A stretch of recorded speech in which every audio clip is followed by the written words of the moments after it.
بسم اللہ الرحمن الرحیم۔ السلام علیکم عزیز طلباء، امید ہے آپ خیریت سے ہوں گے۔ آج ہم اسلام میں گداگری کی مذمت کے ٹاپک کے مشقی سوالات حل کرنے والے ہیں، لہٰذا آپ کی توجہ ہونی چاہیے۔ تو پہلا سوال ہے، آپ نے اس طرح خوبصورت لکھنا ہے، خوشخط لکھنا ہے، آپ کی لکھائی بہت زیادہ خوبصورت ہونی چاہیے، اور اس طریقے سے آپ نے کویسچن کو لکھنا ہے اپنی نوٹ بک میں، جو آپ کی نئی نوٹ بک ہے۔ سوال، سوار راہ چلتوں سے یہ کیوں نہیں کہتے تھے کہ زمین سے ذرا کوڑا اٹھا دو؟ کوڑا کے معنی ہم نے لکھے تھے چابک وغیرہ۔ تو آپ نے سوال کے فوراً بعد یہی طریقہ کرنا ہے، سبق کا نام لکھنا ہے، یعنی اسلام میں گداگری کی مذمت، مصنف الطاف حسین حالی، ادبی حیثیت، یعنی اس مصنف کی ادبی حیثیت کیا ہے، اعلیٰ شاعر، نثر نگار اور نقاد۔ اسی طرح اس کی جو مشہور تصانیف ہے وہ لکھنے ہیں، دیوان حالی، حیات سعیدی، حیات جاوید وغیرہ۔ پھر یہاں سے جواب شروع ہوگا۔ سوار راہ چلتوں سے اس لیے نہیں کہتے کہ کہیں یہ بھی سوال کرنے میں شامل نہ ہو۔ دوسرا سوال میں آپ نے پھر یہ والی چیز نہیں لکھنی، یہ ہم نے پیپر میں پھر الگ الگ کویسچن چونکہ ہوتے ہیں، تو لہٰذا اس میں آپ الگ الگ سبق کا حوالہ اور مصنف کا حوالہ دے سکتے ہو۔ اسی طرح پھر یہ دوسرا سوال ہے، یہاں پہ آ جائے۔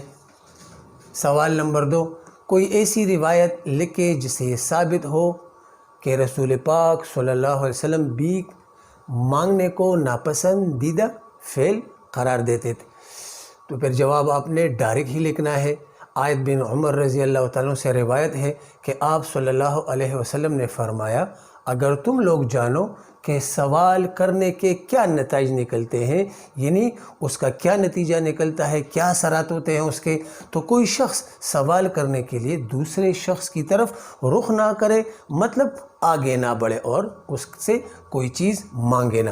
پھر سوال نمبر 3 یہاں سے شروع ہوتا ہے، گداگری سے کون کون سی انفرادی اور اجتماعی برائیاں جنم لیتی ہیں؟ انفرادی برائیوں سے مراد یعنی ایک شخصی ایک بندے تک کیا نقصان ملتا ہے، اور اجتماعی برائیاں یعنی معاشرے پر اس کا کیا اثرات پڑتے ہیں۔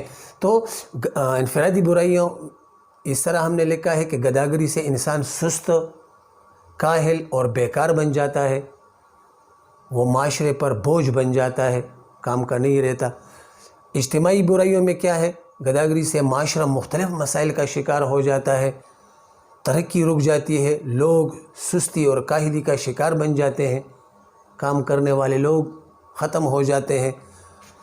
پھر اسی طرح ہم نے چوتھا سوال اس طرح لکھنا ہے کہ سوال نمبر 4، علامہ مقرری نے تاریخ اندلس میں سائلوں کے بارے میں کیا لکھا ہے؟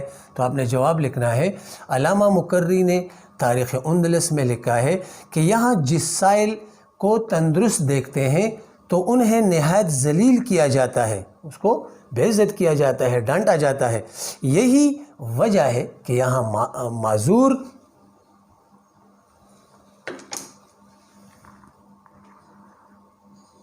معذور اور اپاہج کے علاوہ کوئی سائل نظر نہیں آتا، یعنی وہاں پہ اگر آپ لوگ دیکھو گے تو یا تو کوئی معذور ہوگا، اپاہج ہوگا، وہ بھیک مانگ رہا ہوگا، ادروائز کوئی اور ایسے لوگ نہیں ہوتے جو ہم نارمل لوگ ہوتے ہیں اور وہ بھیک مانگنے۔ مصنف نے واعظین سے یہ درخواست کی ہے کہ علماء جمعہ کے خطبوں اور وعظ کی۔ اب آتے ہیں سوال نمبر 5 کی طرف۔ سوال نمبر 5 میں ہے کہ مصنف نے واعظین سے کیا درخواست کی ہے؟ تو جواب اس طرح ہوگا کہ مصنف نے واعظین سے یہ درخواست کی ہے کہ علماء جمعے کے خطبے اور وعظ کی مجلسوں میں گداگری کی بھرپور مذمت کریں۔ تمام لوگوں کے ذہنوں میں یہ بات ڈال دی جائے کہ گداگری معاشرے کے لیے کتنی خطرناک ہے، باوجود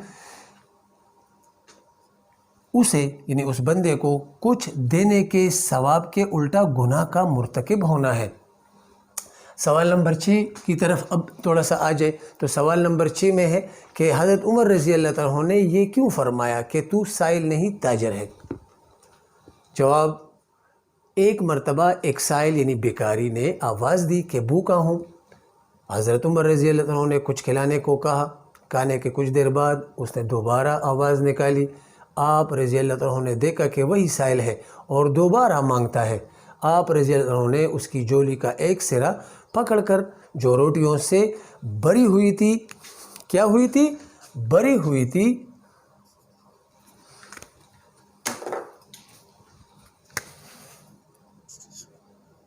بری ہوئی تھی، اسے اونٹوں کے سامنے جھاڑ دیا اور فرمایا تو سائل نہیں تاجر ہے۔ تو عزیز طلباء، امید ہے آپ کو مشقی سوالات سمجھ آ گئے ہوں گے۔ آپ نے یہی سوالات جو ہے وہ آپ نے اپنی نیٹ کاپی میں خوش خط لکھنے ہیں، پھر اس کا تصویر نکال کر واٹس ایپ گروپ میں شیئر کریں تاکہ اس میں اگر کوئی خامی یا کوئی کمی ہو تو ہم وہ پورا کر لیں۔ اللهم انفعنا بما علمتنا وعلمنا ما ينفعنا وزدنا علما